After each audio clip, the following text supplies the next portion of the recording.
El Señor esté con vosotros. Lectura del Santo Evangelio según San Lucas. En aquel tiempo, habiendo convocado Jesús a los 12, les dio poder y autoridad sobre toda clase de demonios y para curar enfermedades. Luego los envió a proclamar el reino de Dios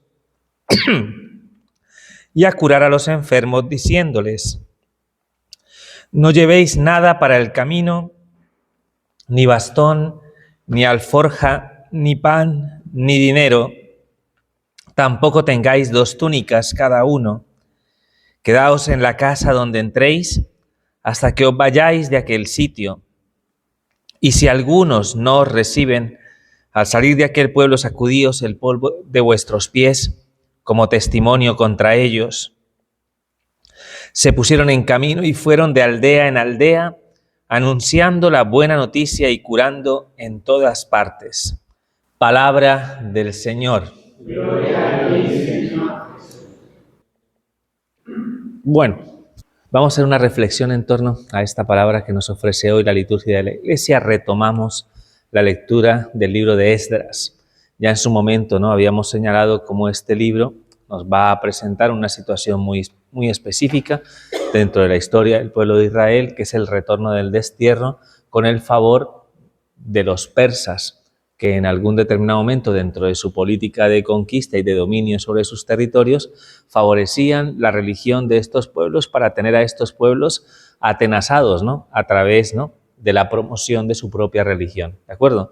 Eso para ellos significaba no tener que mover grandes ejércitos ni de alguna manera derramar tanta sangre en la conquista de territorios, si de alguna manera sabían perfectamente que todos estos pueblos tenían una dimensión teocéntrica. ¿Qué quiere decir? Que de algún modo le daban una importancia pues fundamental a lo religioso. Entonces, mientras ellos tuvieran un control sobre eso, controlaban a los pueblos conquistados. Muy sabios los persas, ¿eh? Bueno, en fin. Bueno, no eran tan atravesados como los babilónicos, para que me entendáis, ¿no? De los persas, a través de esta realidad, pues ya sabéis que el libro de Esdras nos plantea, ¿no?, cómo Ciro, el persa, va a empezar este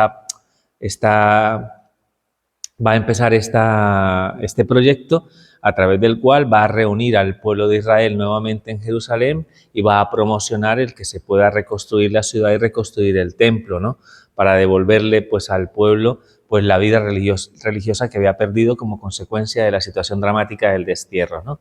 Todos estos acontecimientos que durante todos estos días hemos venido meditando, ¿no?, que de algún modo son consecuentes, ¿no?, con las decisiones de los hombres, ¿no?, con sus políticas, con su forma de entender la realidad, decisiones que de algún modo nos afectan, ¿no?, para bien o para mal, ¿no?, vamos a decirlo de esta forma, ¿no?, pues en este caso para bien, ¿no?, porque el clamor del pueblo de Dios, ¿no?, en medio de su situación angustiosa y dramática del destierro, pues trae consigo, a través de la predicación profética y el anuncio, ¿no?, de esa intervención de Dios que los va a redimir, que los va a rescatar, que los va a volver a traer a la ciudad santa, pues trae consigo pues una experiencia de esperanza y de confianza en el cumplimiento de las promesas de Dios, ¿no? ¿De acuerdo? Entonces, todo este marco de referencia nos ayuda simplemente, como lo veníamos diciendo durante todos estos días, a tener una visión teológica de la existencia y de la historia del mundo y de nuestra propia historia. Dios está por encima de todo. Y aunque de algún modo nosotros, ¿no?, evidentemente hemos sido creados para tomar nuestras decisiones libres y para construir de algún modo nuestro propio proyecto, ¿no?, de vida, creo que de algún modo tenemos que ser conscientes que Dios va por delante de nosotros siempre y que todo lo que acontece en nuestra vida puede tener para nosotros un sentido profundamente teológico. ¿De acuerdo? Todo. De ahí viene que la liturgia en algún determinado momento diga que le damos gracias al Señor siempre y en todo lugar, ¿no? Ante cualquier circunstancia, ante cualquier experiencia, podemos tener la claridad que Dios va por delante. Puede ser que nosotros en algún momento no seamos capaces de dimensionar el sentido de las cosas, ¿de acuerdo? Pero se nos hace una invitación para que de la confianza en su misericordia y su providencia podamos decir de algún modo si es la voluntad del Señor, si es lo que el Señor quiere, si es lo que el Señor está trabajando en nosotros, pues bendito sea Dios, que vive eternamente, que vive por los siglos. Y aunque a veces parezca, ¿no?, que somos, ¿no?, como purificados, Dios manifestará de algún modo al final su salvación. Entonces, por eso hay que tener confianza. ¿Tenéis confianza?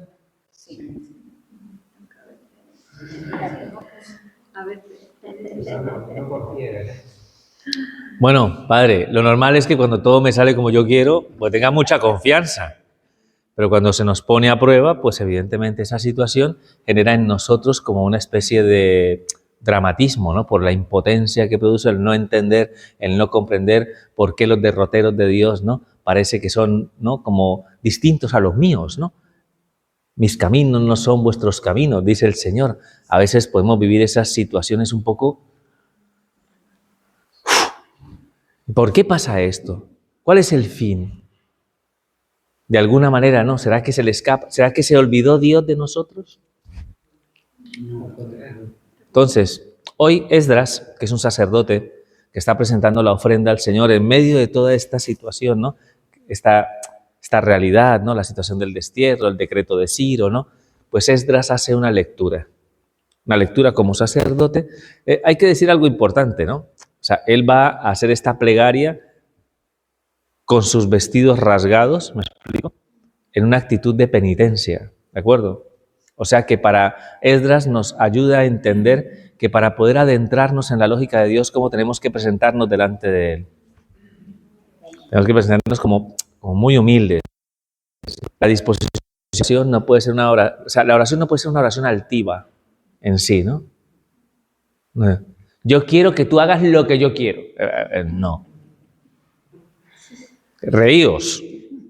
Pero hay algunos que hablan con Dios de esa manera. Bueno, no tan explícitamente, pero se cabrean porque Dios no hace lo que ellos quieren. ¿Alguien se siente identificado? No puede ser una oración altiva. De hecho, necesitamos en algún momento ser conscientes de nuestra condición de criaturas. Tener la capacidad de permitir que la sabiduría de Dios se manifieste en el interior de nuestras almas para que de esa manera yo me presente ante Dios con un corazón contrito y humillado, que es el signo como aparece hoy Esdras, ¿no?, con sus vestiduras rasgadas en señal de ¿qué? En señal de penitencia, ¿de acuerdo? Es como si fuera un sacrificio que él mismo ofrece por él y como sacerdote, como mediador, por su pueblo. Y tiene una conversación interesantísima con el Señor. En esa plegaria, repito, humilde, en esa plegaria donde él de algún modo se rinde ante Dios, donde hace penitencia, donde de algún modo se despoja, ¿no?, de las, digamos, de las altiveces humanas, ¿no? ¿De acuerdo? Y en esa reflexión, Esdras viene a decir lo siguiente: Señor, todo lo que nosotros hemos sufrido como consecuencia de la destrucción de la ciudad santa, como consecuencia del destierro a Babilonia, como consecuencia de todo lo que vivimos, unos murieron a espada, otros de algún modo fueron, ¿no?, pues esclavizados y por tanto de alguna manera deportados, Señor. Todo eso, Señor, ¿sabéis por qué nos pasó todo esto? ¿Sabéis por qué? Por Pedro Sánchez. No, todavía ni estaba, o sea, tampoco se le pueden achacar todas las cosas. Pero ¿por qué les ha pasado todo esto? Fijaos, no ha dicho en ningún momento ese pueblo desgraciado de los babilónicos, no sé si me entendéis, ¿no?, que es un ejercicio de proyección hacia afuera, ¿no?, cuando en algún momento siempre parece que todas las desgracias tienen que tener un culpable. ¿Me explico? Donde parece que lo más importante es señalar quiénes son los causantes de mi desgracia. Y evidentemente con signos de gran resistencia interior, porque en el fondo de algún modo, ¿no?, nosotros cuando vivimos las cosas de esa manera jamás nos preguntamos si nosotros necesitamos purificación interior. Todos los demás necesitan, o sea, la vida, Señor, la vida sería mejor si esta persona se convirtiera, ¿no? La vida sería mejor, ¿no? Señor, ¿cómo sería de maravilloso mi matrimonio si mi marido te escuchara, si mi marido abriera su corazón? Nunca hacemos una reflexión hacia adentro, ¿no? sino que de algún modo siempre como que lo proyectamos hacia afuera. Es lo más viejo que hay en la historia del pecado. Adán, ¿por qué pecaste? La mujer, la que me diste por compañera, me hizo pecar. Claro. Nunca está la situación, ¿no?, de la confrontación ante la experiencia de la propia miseria. Y fijaos que Esdras encarna esa reflexión. Señor, nos ha pasado lo que nos ha pasado porque nosotros nos hemos olvidado de ti. No hemos llevado a cabo el cumplimiento de los mandamientos. Al apartarnos de ti, pues evidentemente pues pasó lo que tenía que pasar. El pueblo se fortalece o se debilita cuando de algún modo se acerca o se aleja de Dios. ¿Cuál sería la regla de 3? Cuando se aleja, se debilita. Cuando se acerca, se fortalece. Además, las fuerzas de Dios, en definitiva, porque Dios es el que les ha conseguido las grandes victorias y es el que les ha permitido asentarse en la tierra de la promesa. Pero como de algún modo se apartaron de Dios, se debilitaron como pueblo. De hecho, ahí está la conciencia de que un pueblo que se olvida de los mandamientos del Señor empieza a vivir una injusticia social permanente. Se degrada el corazón del hombre, sale lo peor de nosotros mismos y en medio de esa debilidad, claro, viene el pueblo extranjero, que en ese caso fueron los babilónicos, en medio de esa debilidad nos arrasa. ¿Qué representa Babilonia? El pecado. Y nos hace esclavos. ¿De acuerdo? Culpa de mi marido. No. Hay que asumir una responsabilidad, decir, es que nos hemos olvidado del Señor. Hemos pecado contra el Señor. ¿De acuerdo? Y por eso hemos elevado nuestra plegaria, nuestra súplica. Señor, ten misericordia y compasión de los tuyos. Acuérdate de tu alianza. Acuérdate de tus promesas. No desatiendas el clamor de este pueblo que se presenta ante ti de la misma manera que se presentaba Esdras. ¿Cómo se presentó? En señal de penitencia, como parte del reconocimiento de su debilidad. Porque ya sabéis que un corazón contrito y humillado del Señor nunca lo desprecia. Nunca. Y ante esa realidad, el mismo Esdras, Señor, nos hemos presentado delante de ti y de repente y de buenas a primeras, ¿no?, pues aparecen aquí estos personajes tan particulares, Ciro el persa y los siguientes gobernantes, Darío, Artajerjes, algunos de los nombres de los reyes que van a procurar esta promoción, ¿no?, de la vida religiosa del pueblo de Israel. Y Señor, te has acordado de nosotros, nos has devuelto la mirada. Hay un momento que dice la palabra, en un momento de ira aparté mi vista de vosotros, pero luego, ¿no?, con amor, ¿no?, con amor eterno te amé. Es lo que les dice en un momento los libros proféticos el Señor al pueblo de Dios. ¿De acuerdo? O sea, era necesario ese proceso de purificación para que tomaran conciencia de su pecado, para que de algún modo, ¿no?, procuraran trabajar intensamente para obrar conforme a la voluntad de Dios. Va a ser el propósito fundamental de Esdras, ¿no? A ver si hemos aprendido la lección, Señor, y a partir de ahora vamos a hacer lo que conviene y lo que es conforme a tu voluntad para que tus bendiciones se sigan manifestando y podamos reconstruir la ciudad, podamos reconstruir el templo, vuelva la vida religiosa, ¿no?, al pueblo de Israel y podamos de algún modo recibir las bendiciones. Es cierto que seguimos siendo esclavos, pero tú, Señor, te has manifestado en medio de nosotros y has aliviado la carga de nuestro corazón. Por eso, al final es una acción, una oración prácticamente de alabanza, ¿no?, manifestando la gloria de Dios por todos los bienes con que incesantemente nos bendice. Gracias, Señor, por el destierro.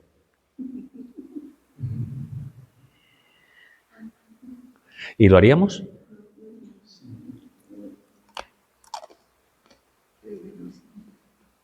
Porque no es solamente reconocer la acción prodigiosa de Dios en la restauración del pueblo de la alianza, es reconocer la acción de Dios en el propio proceso de purificación, cuando ellos se sentían no pueblo.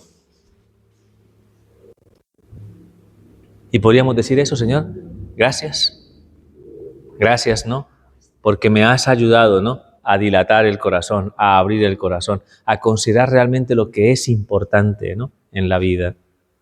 Has redirigido mis pasos. ¿Qué os parece? ¿Que nosotros somos de los que escuchamos con benevolencia lo que Dios dice o somos más tercos, ¿no? Tenemos un máster, ¿no? O más tercos que una mula, ¿no? O sea, somos tan tercos y tan tercos que al final muchas veces el aprendizaje fundamental dentro del crecimiento y la maduración de nuestra vida depende fundamentalmente de eso que Dios permite, ¿no?, que es el proceso de purificación de nuestro corazón. ¿Quién se sumaría a esta reflexión aquí?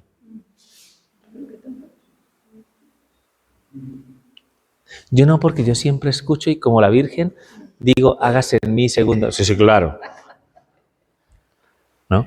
Pero yo creo que aquí somos conscientes todos y cada uno de nosotros, que gran parte del proceso de crecimiento y de maduración en nuestro corazón depende fundamentalmente de esa voluntad, ¿no?, que se nos escapa, ¿no?, que no podemos controlar. Hay un verbo teológico que se utiliza en la teología, que es el verbo aprehender con H intermedia, ¿no? Aprehender, ¿no? Ahí está la H, ¿no? ¿De acuerdo? Que significa abarcar totalmente, ¿no? Nosotros no podemos abarcar totalmente los designios de Dios, pero los designios de Dios son sabios, enteramente justos, y están ordenados a alegrar el corazón del hombre porque nos ofrecen la salvación y la redención.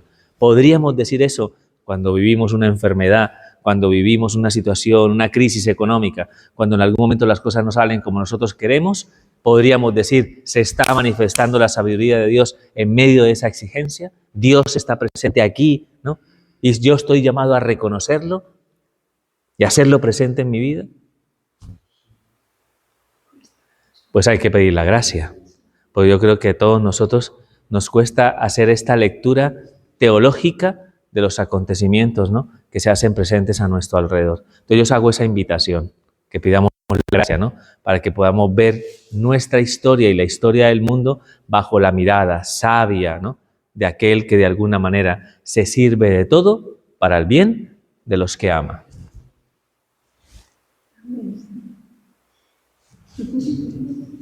No tengo muchos adeptos. Solo vi una sonrisa en el público, ¿eh? Ayer Sebastián dijo, yo sí. Benito lo miró así como... Tira para allá, ¿me explico? ¿No? Pues espero tener más adeptos, ¿de acuerdo? Espero que podamos, ¿no?, de algún modo rendirnos delante de Dios. Aprendamos de Esdras. No podemos rendirnos si no nos presentamos delante del Señor con una actitud orante y desprendida, ¿no?, de nuestra altivez, de nuestro orgullo, de nuestra prepotencia. Como si nosotros fuéramos los que le tuviéramos que decir a Dios cómo tiene que hacer las cosas. Y que la conversación entre nosotros fuera, Carmen, es que el Señor no se entera. Sí. Que estoy muy ocupado. No se entera. No sabemos, ¿no? ¿Por qué se le pasa esto? ¿No? No, que al Señor no se le pasa nada de lo que acontece en este mundo. Así que vamos a pedir esa gracia especial, una lección muy hermosa. Honestamente es una de las lecciones fundamentales de la vida, en definitiva, ¿no? El aprender a reconocer a Dios, especialmente en los momentos donde es más difícil, ¿no?, hacerlo presente en nuestra vida.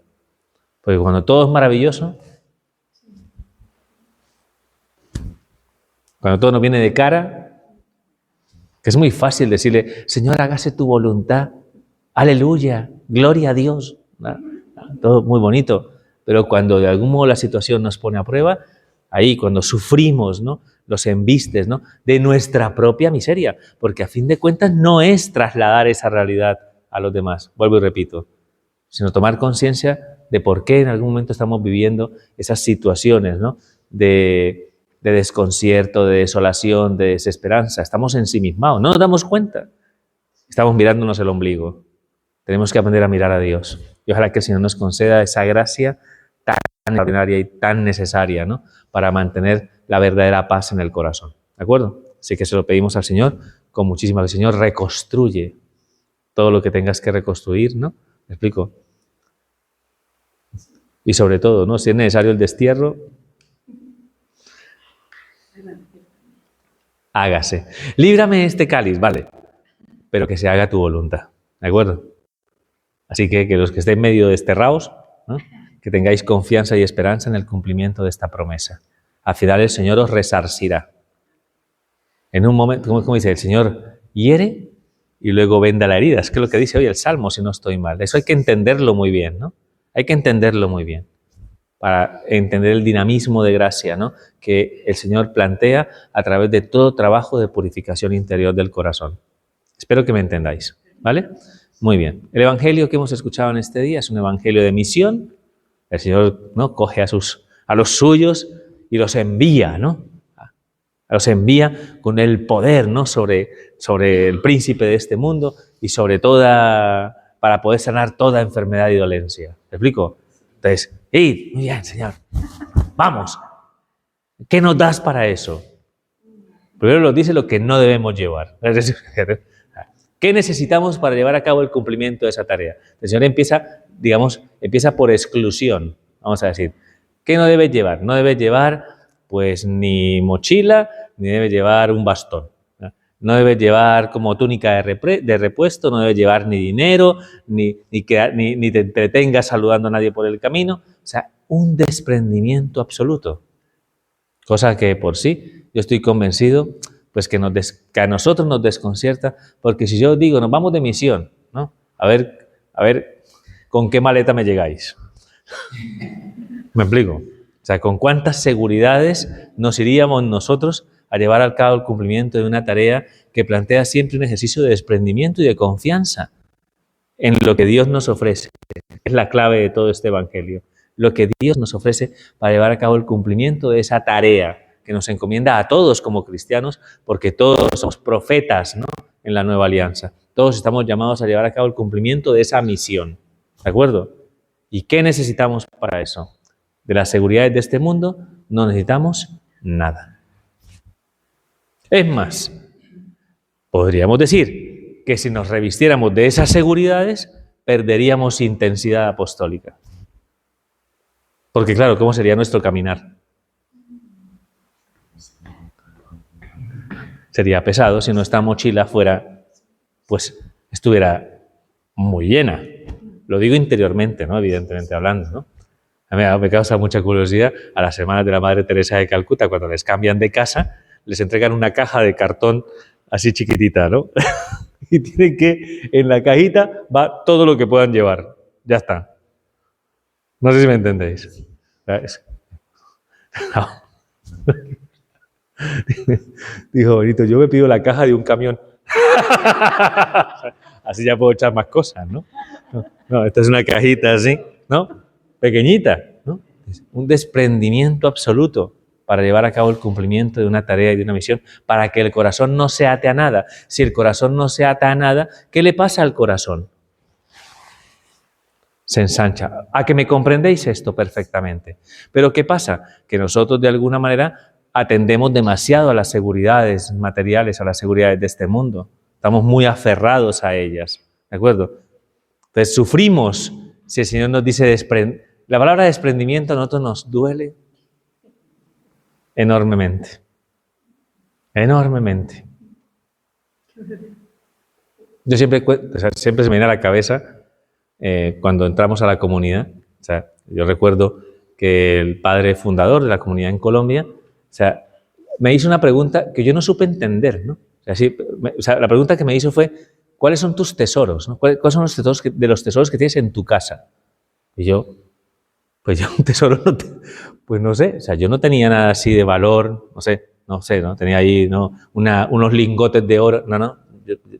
Era un triste universitario de estos que bueno, trabajaba, pero que siempre iba a fin de mes, no sé si me entendéis, ¿no? Yo no tenía así, pues no, yo no tengo grandes cosas así, pues lo único así que, pues, pero algo que a ti que tú no tengas, pues sí, yo tengo unas camisetas de fútbol, ¿no? Que jugué fútbol, ¿no? Pues unas camisetas de fútbol que para mí todas tenían un significado, ¿no? Con esta camiseta ganamos este campeonato, con esta camiseta, ¿no? Pues, no sé, ¿no? Eran cosas que yo tenía incluso en cuadros, ¿no? Como, sí, enmarcadas, ¿no? Como cosas que me daban a mí mucho orgullo a nivel personal, ¿no? Y me dice el padre, ¿por qué no las traes?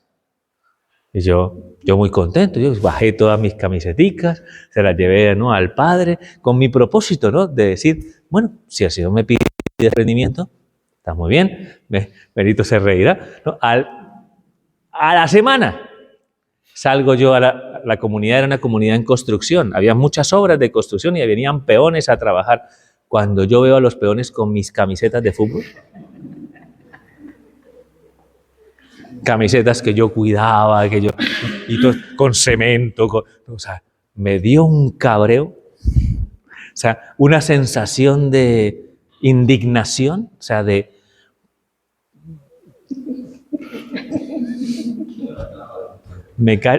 en fin, No voy a decir todo lo que me salió, ¿no? Quería para la posteridad, ¿no? Para cuando el padre se regó en la misa, ¿no? Hay con palabrotas. Pues, honestamente, yo no entendía el sentido. Hasta ese momento entendí realmente el significado del desprendimiento. Solo lo entendí en ese momento. Cuando el Señor te va de alguna manera despojando, ¿no? De ciertas seguridades, porque no necesitas ninguna seguridad más que la que Dios te ofrece. ¿Y cuál es esa seguridad? La gracia, su presencia. Por tanto, no es tu pericia ni tu sabiduría, no, es todo lo que es conforme a la gracia, todo lo que es Dios en sí, es lo que se vuelve garantía del cumplimiento de tu misión. ¿De acuerdo? Para que no te ni siquiera las criaturas. Ni siquiera las criaturas. ¿No veis cómo sufrimos cuando nos cambian de parroquia? Cuando nos cambian de destino. ¿No? Estaría aquí María Dolores. ¡Usted no!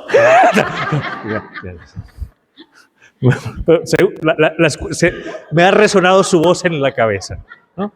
Pero, o sea, de alguna manera vivimos situaciones de... No podemos atarnos a nada, ni a personas, por muy buenas que sean. El Señor nos pide de alguna manera que nuestra seguridad y nuestra confianza esté puesta siempre en el Señor, que es el propósito fundamental del crecimiento y la maduración de nuestra vida espiritual. ¿De acuerdo?